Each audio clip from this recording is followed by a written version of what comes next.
clean him up in a minute at the sink. Right? What gland sits above the heart? Okay, that's a really nice thymus. What tube leads to your respiratory tree? And what tube sits just behind it? Here. Trachea, esophagus, thymus. There's my heart. And what membrane am I touching? Someone remind me to go over the liver and its tubing and the pancreas. Yeah, I forgot to do that. All right, so there's my thymus. See how big it is? It tells me this was a relatively young cat. Okay, that's the fibrous pericardium, and look how it's anchored to the diaphragm. All right, so that muscle is the diaphragm. And that ligament right here is one we have to identify on the liver. It's going to be on the top edge, and it sticks between your major lobes.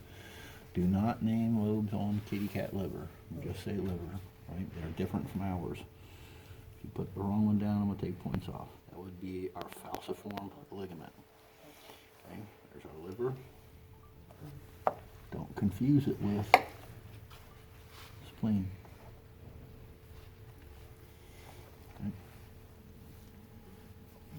Now, what is that guy here, which stores and concentrates bile? Gallbladder. Okay, that's your gallbladder. Now, this is my stomach, and hanging off the inferior edge of the stomach is this webby layer of fat. If you like cooking really lean pieces of meat, you can get that from the butcher and wrap up your meat with it. But it hangs off the inferior edge of the stomach right here. Okay? And the first chunk of small intestine coming off is going to be called what? Duodenum. And if I roll the greater omentum, that's this webby stuff up out of the way.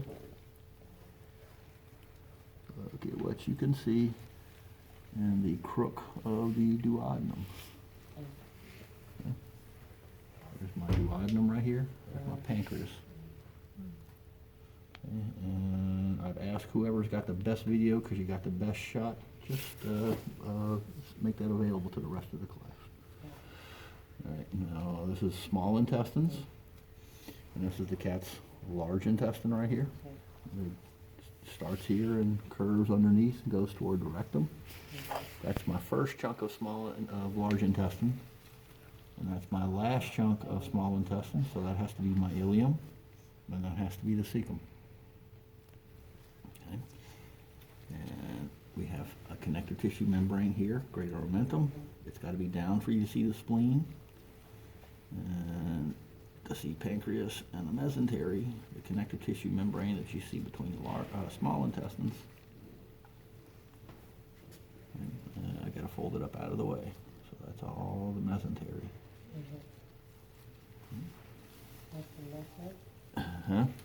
Lesser what? Mesentery is what you have in the middle. If you're talking about the lesser omentum, the lesser omentum is what anchors the large intestine to the posterior wall, and it's not on your list of things to know. Okay. Okay, now be aware that different animals are going to have different coloration and different tonicity. This guy's bladder was filled with pee, and they probably voided shortly after the animal was put down.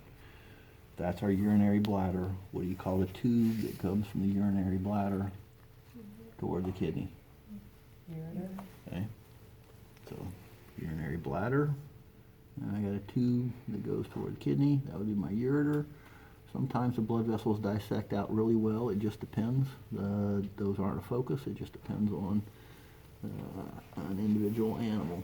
Now, what do you call this fatty looking stuff that's sitting right above the kidney? You had to know it for test one. Adrenal. That's your suprarenal or adrenal glands. Now, what does a pregnant woman have to do all the time in late stages of pregnancy? Pee. Here's why. Okay, I'm going to dissect it out a little bit better. All the way at the tip end. Right? You don't need to know that for this test.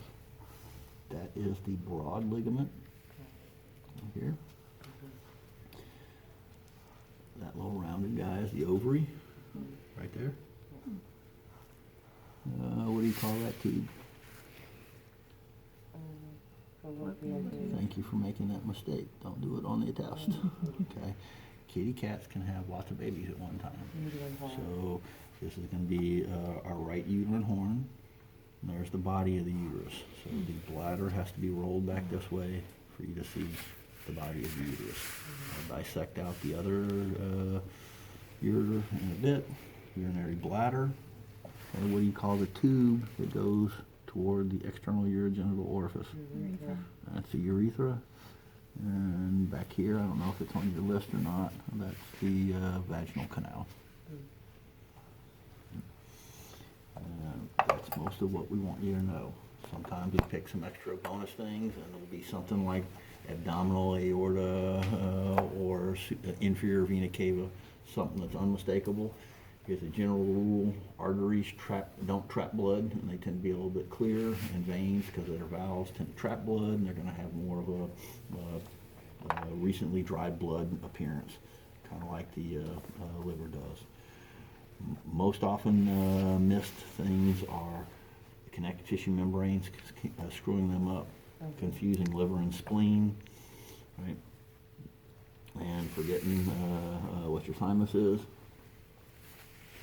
I haven't dissected enough to show his thyroid, but that would be up here.